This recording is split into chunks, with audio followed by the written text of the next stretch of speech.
I am Dracula. There was one thing he could do in English.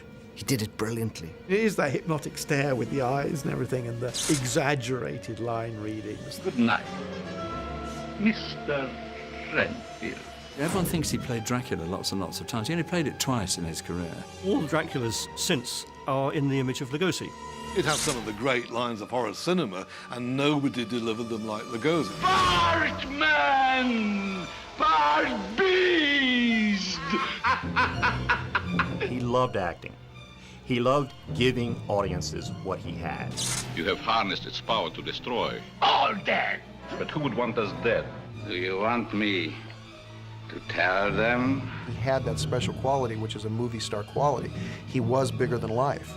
What a funny-looking man. He's a show in himself. Did you notice his accent? I wonder where he comes from.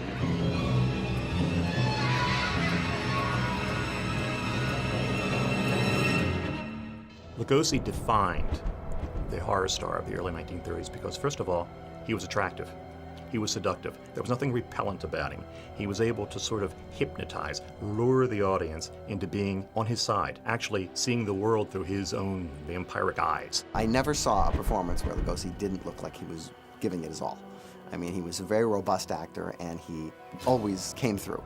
Bela Lugosi is the most intense movie star in the history of motion pictures. He had to be a horror icon. For one who has not lived even a single lifetime, you are a wise man, Van Helsing. Well, a horror icon is more than just a great actor. He's a magician. He's a conjurer. And he's able to work a magic on an audience in which not only do they believe what he's doing, despite whatever the makeup might be or the crazy story or whatever, but is able to actually enchant the audience. Bela Lugosi was the consummate expressionist talkie actor because he played every moment like it was important. We think that's what vampires look like. They need to have the widow's peak. They need to have that bone structure, that physiognomy.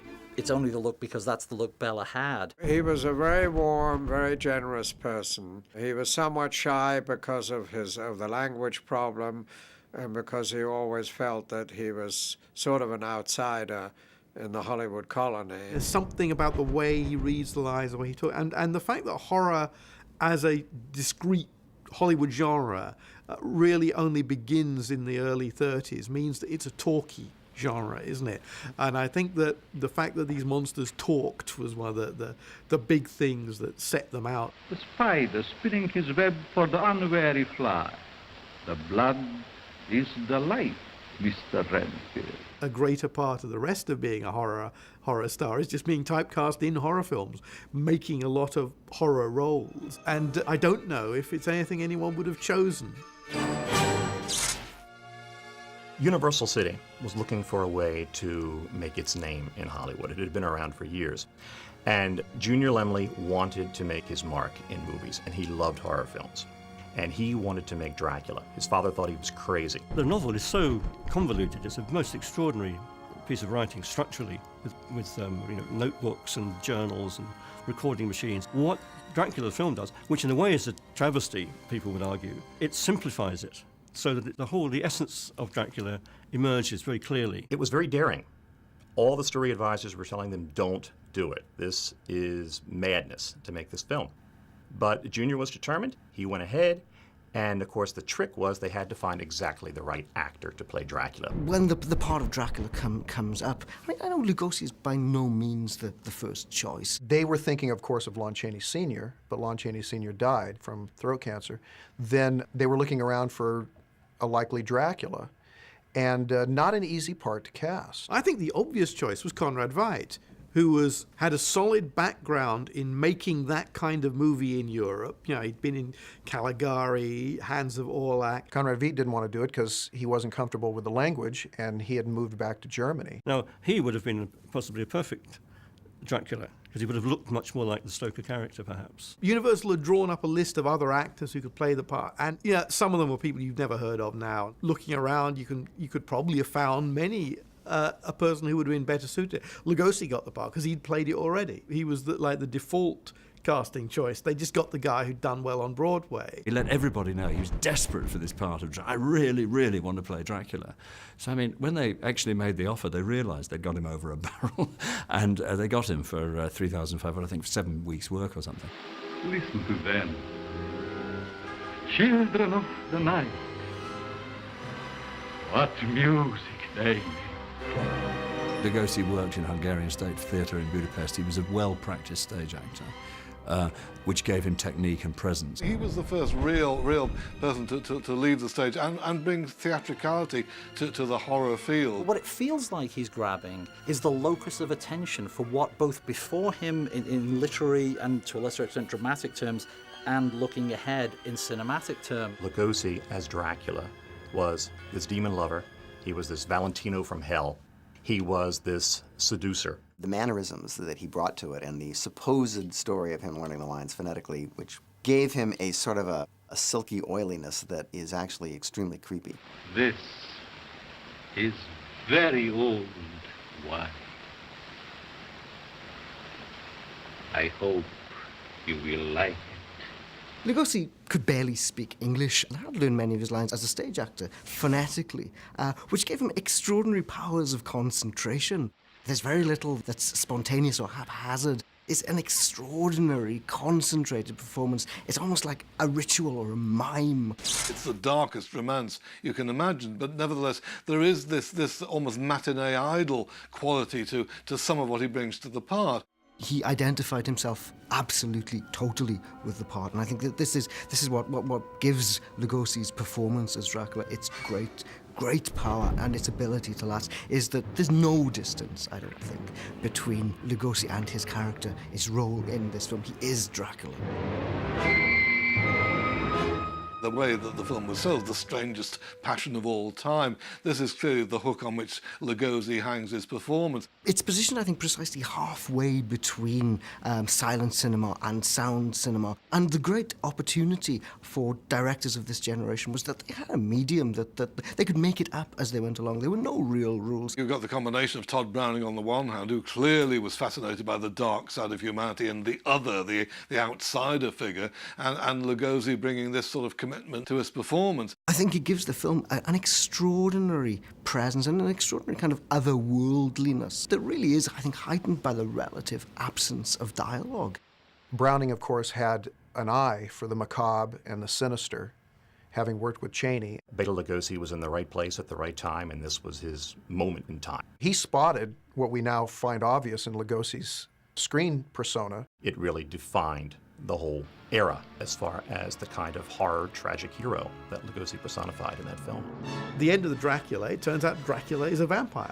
And now that seems the most natural thing in the world. But the fact that Dracula clicked meant that now it was part of a whole new genre. There was another genre it could be part of, the horror film. Once Lugosi became Dracula in 1931, in the public's mind, that's what Dracula was. If the first Dracula had not been successful, there wouldn't have been another one. But because it was successful, there was another, and another, and another. People associated Count Dracula with that look forever.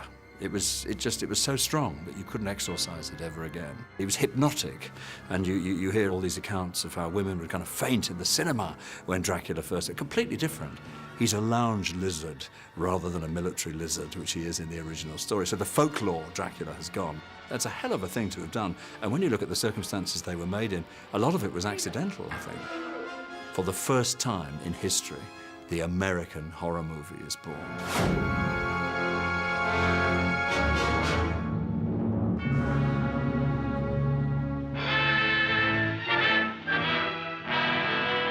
One of the big stories that's in all the biographies, and Lugosi particularly told it often and often, was how he made Karloff by turning down the role of the Frankenstein monster. Carl Laemmle Jr. was not going to hire Robert Florey to direct Frankenstein, but he did want Bela Lugosi to play the monster. That's when Florey did the screen test on a leftover set from Dracula, which was the creation of the monster. And he had Edward Van Sloan as Dr. Waldman. He had Dwight Frye as Fritz. I don't know who he had as Dr. Frankenstein. And he had Bela Lugosi as the monster. who basically just laid on the slab and opened his eyes. When Carl Laemmle Jr. came back and saw that screen test, he didn't like it. As a matter of fact, the story is that when he saw Lugosi in his makeup, he laughed. This was a great scar for Bela Lugosi. It hurt him.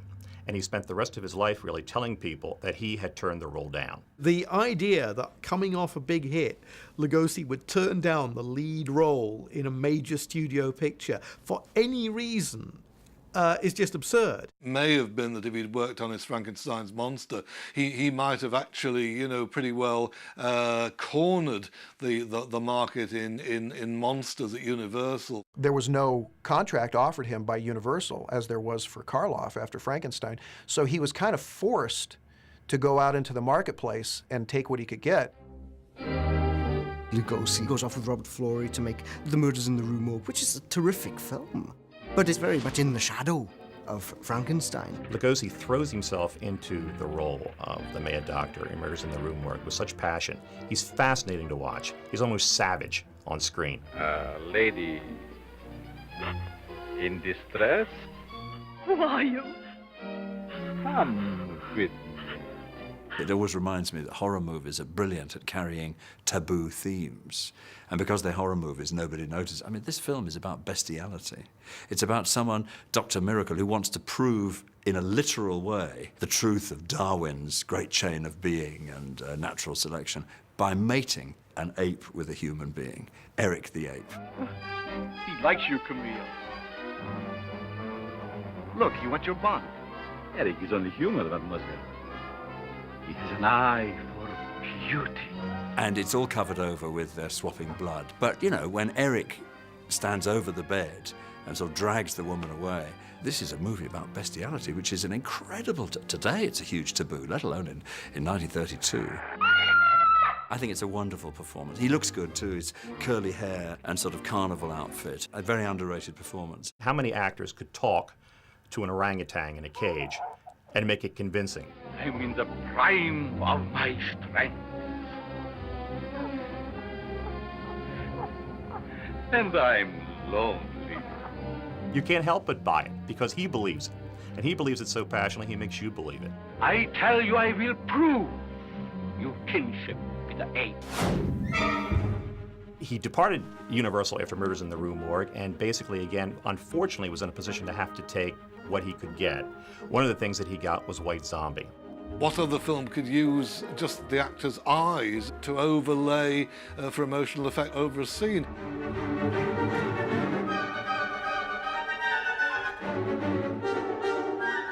He played the role of Murder Legendre, the zombie master. You watch that film and you think nobody else could really make this picture work.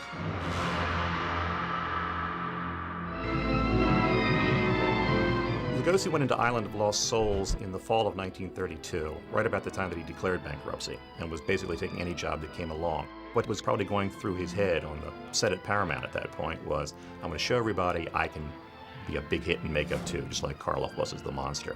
But unfortunately, the role was not that big. It didn't give him that much scope, so he was kind of shuffled off into the corner there.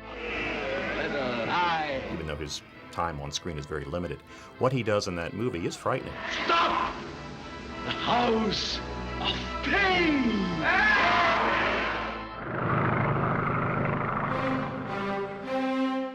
Universal clearly saw early on in the horror boom that if one monster was good, two were probably more than twice as good. These two absolutely iconic images are going to be put together in a film. You actually get Frankenstein and Dracula together. The Black Cat, first of all, as a movie, is a masterpiece. And one of the main reasons is because of the casting. Lugosi, cast against type, brings a lot to that role. Because Lugosi himself, as an actor, is very strong. He's very masculine. He's very controlling. And Dr. Vitas Vertigas, the psychiatrist, he could have been played as a very tortured man. Lugosi gets the tortured part, but he emphasizes stuff that I don't think that Karloff in the same role would have emphasized. I too am going very near there. For the sport? Perhaps. I go to visit an old friend. That fierce passion for revenge, and yet the desire not to hurt anybody except the one he wants to revenge against. His part was completely revamped, after the original version of the picture was shot, in which he and Karloff were both the villains, they decided that they had to lighten up the movie because it was just too horrible. And so they reshot a good portion of it to make Bela the hero. And people grumble about, well, geez, they probably ruined it. Well, actually, it's a terrific movie. And Lugosi's great in it. It's one of his best performances. Where is she?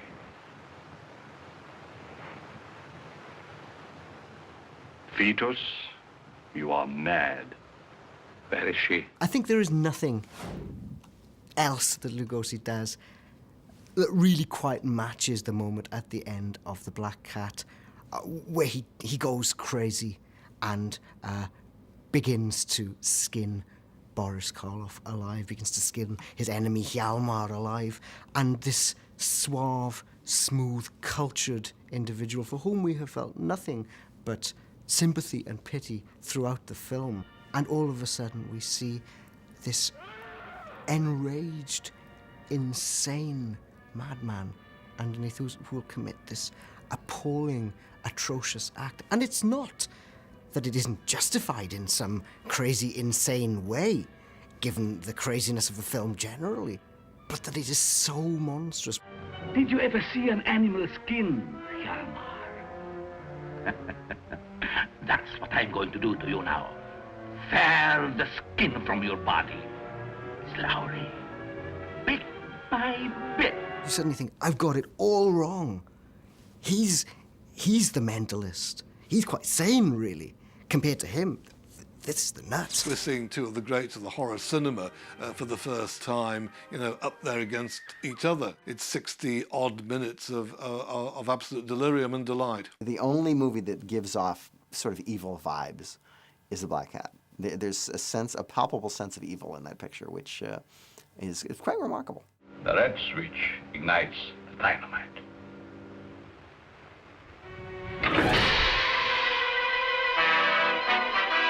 Karloff and Lugosi really are rivals. Lugosi always called himself Karloff's rival in his lifetime, but actually there was a big gulf between the two as far as box office power and salary and billing and all that sort of thing. What's interesting to me is that although Karloff obviously won, in career terms, in the films they're more evenly matched. Dr. Benet, we meet at last. But we already know each other. True. If given the opportunity, Lugosi can steal scenes from Karloff. You can probably understand why Lugosi wanted to be, in a sense, the screen nemesis of Karloff. You have never seen eye to eye. That is because I've always looked 200 years ahead of your theories. Finding how many syllables you can get in an apparently 1 or 2 syllable word, that was his favourite trick. And okay, that was his accent, but he knew how to play it. You can only live if you use a small amount of it at regular intervals each day, all the days of your life. It's a simple question of linguistic competence. He may have been the world's greatest Hungarian actor, but he died the world's greatest Hungarian actor. At midnight we bolt all doors and darken the entire house. His face and hands will appear like phosphorus, regardless of any disguise. And, if he touches anyone? They die. I can change your face. Then do it.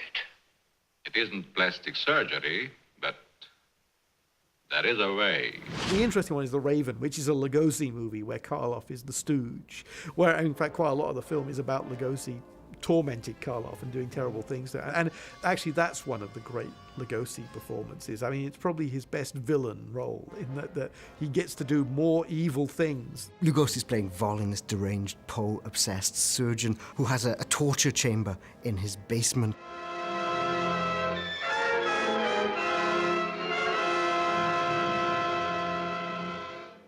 Do I look different? The way they play off against each other there, again, is, I think, it's extraordinarily powerful. You're monstrously ugly. Your monstrous ugliness breeds monstrous hate. Good. Lugosi really tears that one off.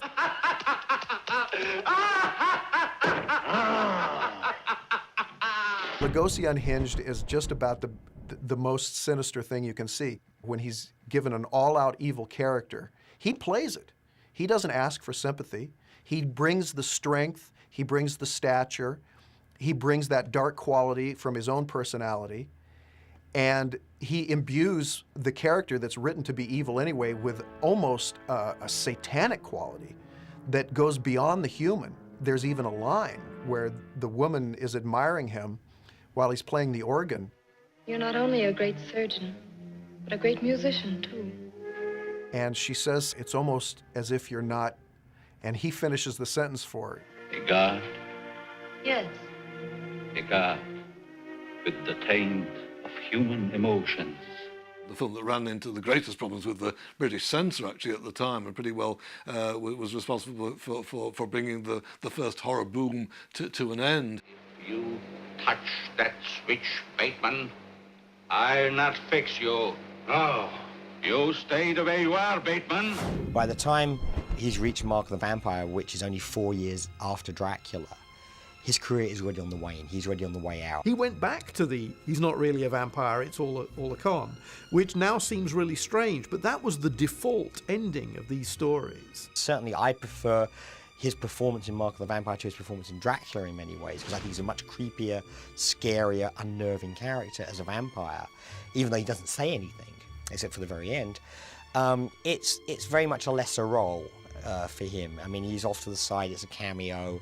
He's already starting to trade on that image 4 years later. Carol Borland, who played his daughter, his vampire daughter, said he was the most sexually attractive man she ever saw. She said when Bela Lugosi walked into a room, everybody knew it.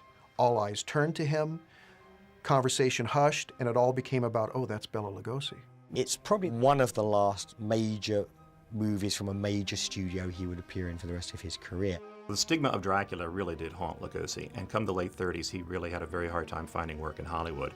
In fact, he had 3 different agents in 3 years because of the fact that nobody could deliver the goods for him as far as getting him work. He lost his home in the Hollywood Hills. He found himself, as he put it, an out-of-work spook. He seems to have no sense of his own worth as an actor, and that basically doomed his career. The voice and the facial expressions, which are almost mask-like, limited his range as an actor. Lugosi just wasn't that lucky, I guess. I mean, so whatever he did after that, they say, well, he wasn't as good as he was in Dracula. That was the high point of his career. One of Lugosi's greatest performances is in Son of Frankenstein, which is a picture that was made by a very iconoclastic director named Roland V. Lee, who seemed to not give a fig what the studio thought about what was going on. And he was apparently rather outraged that Lugosi was being paid so little money.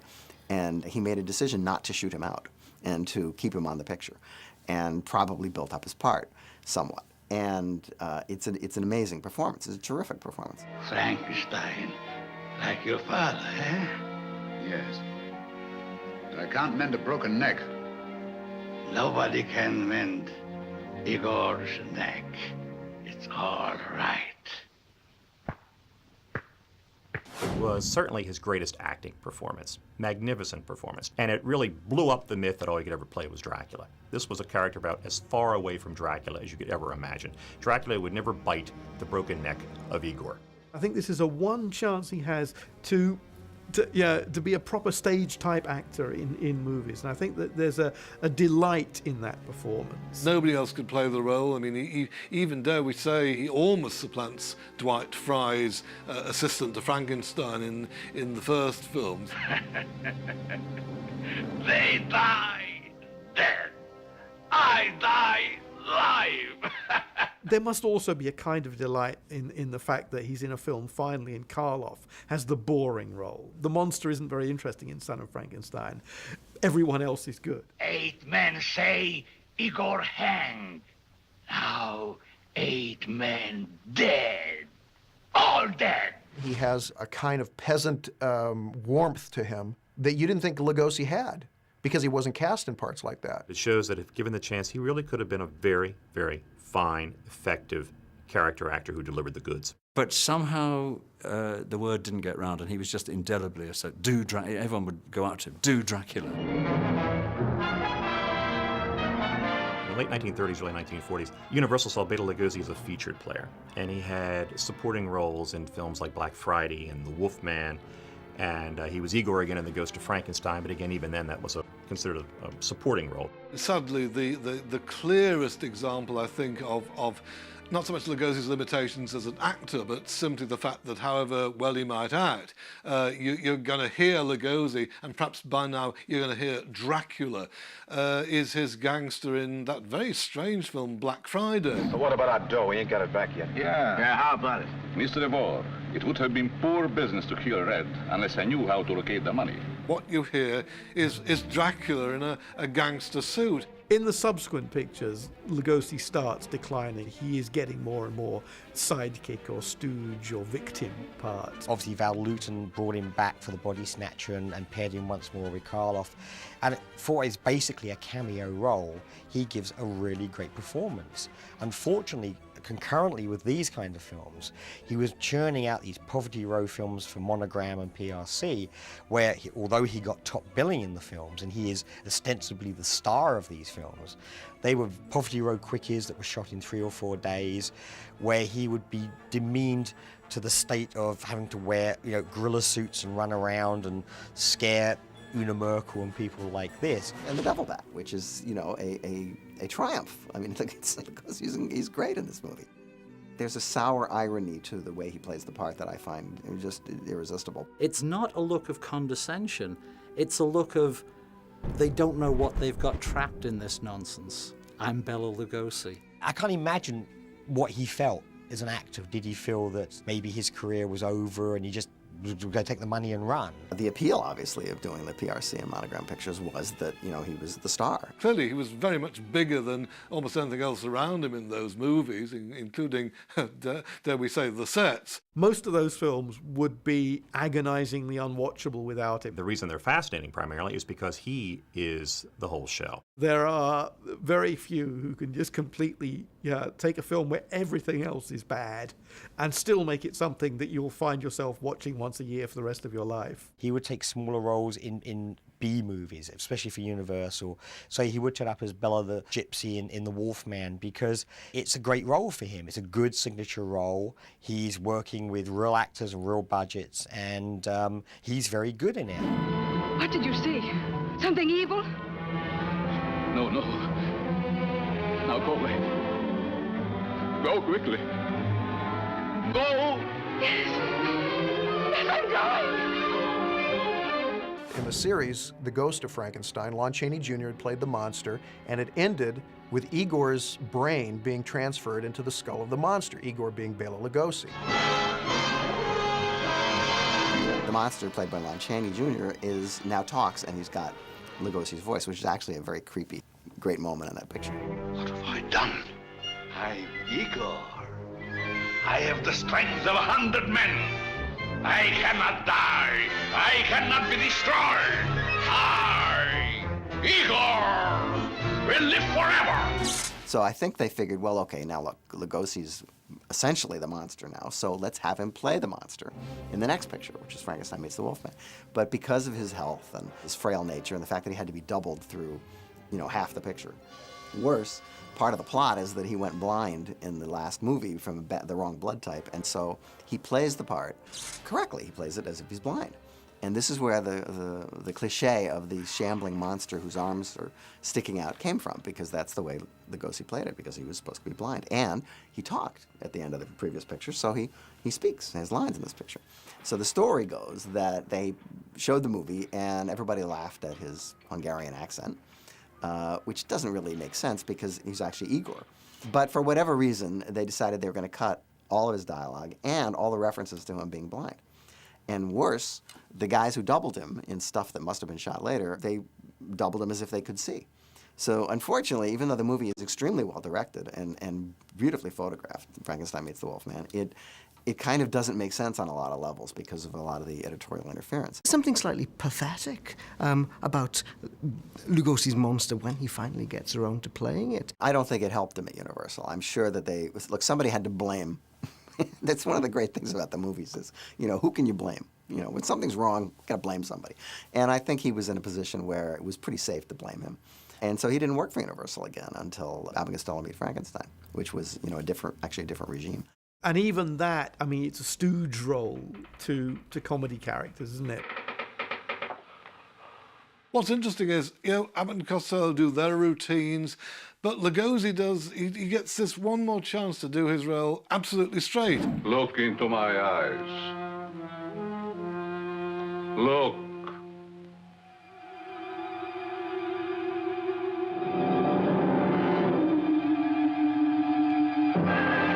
It's kind of moving as well as anything else. His playing is, it's a revival of the role that he knew was always his, and maybe there's almost that sense that he was making that one last bid to establish that nobody else could play it. He's wearing a little bit too much makeup, but you can see this is a guy who is royalty. He's used to be treated as the most important guy in the room. He is Count Dracula, even though he's aged. Abbott and Costello throwing pies at each other between scenes and all this madness going on the soundstage, and here's Lugosi having to try to recreate this character among all these crazy things going on around him.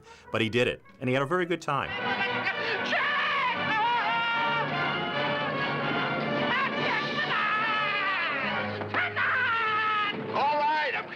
After Abbott and Costello Meet Frankenstein, Lugosi's fortunes in terms of opportunities in the movies fell. Lugosi in later years didn't have nearly as much good fortune to be able to work on stage, although he did lots of summer stock appearances in Dracula and Arsenic and Old Lace. I became friendly with him and was able to arrange for a provincial tour of Dracula to be set up in England, which went quite well. And while he was there, I was able also to set up a film titled Vampire Over London, in which he played a role that was a sort of spoof of his Dracula character. And he was very amusing in it, and he did it very well. When you get to the Ed Wood period, it gets a little too poignant for me. I mean, if you look at Bride of the Monster, which I don't recommend, but if you do look at Bride of the Monster, he's giving it his all. A very funny film in the way that only Ed Wood at his very best, which is to say his most incompetent, can be. Bela, with all respect to Ed Wood and those movies, was a sad way to end a career. Yet, of course, he's become even more iconic because of those films. That's one of the reasons fans love him, because Bela Lugosi never acted down to the material. I think it's wonderful that Lugosi received the tribute he did in Ed Wood, but it's also very sad to see, in a sense, Martin Landau, who's a wonderful actor and certainly nothing against him, standing on stage getting an Academy Award for pretending to be Bela Lugosi, whereas Bela Lugosi never received anything of that magnitude of respect in Hollywood in his career. I think the film, for me, has the same feel that you get from Targets for Karloff. It is your last chance of paying your respects to Lugosi. I bid you welcome.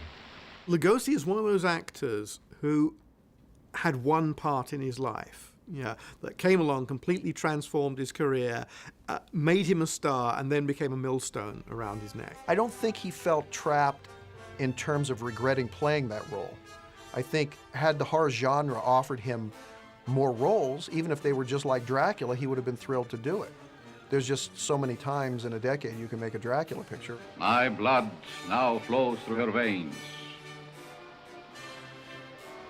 She will live through the centuries to come, as I have lived.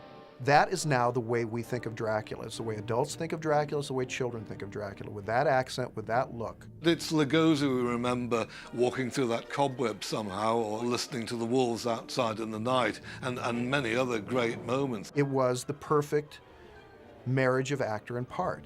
It was so strong that nothing can supplant it. His wife Lillian said that I wish you could have seen him on stage as Dracula. He was like a great animal, but you didn't pull the whiskers because any minute he could pounce.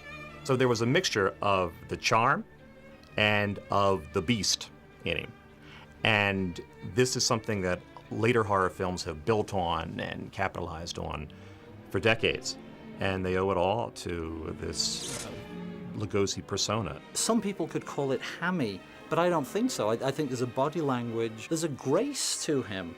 There's a grace and an animal confidence. I think with Bela Lugosi, they enjoyed more the vicarious thrill of seeing someone being completely evil and almost succeeding with it. Partly nostalgia is at the root of why Dracula is still popular. I mean, it's a great black and white horror movie, particularly in the most anthologizable moments. You cannot think of anybody but Lugosi with those lines, and I think you can never really think of anybody but Lugosi in that cape either. No wonder he was buried with it.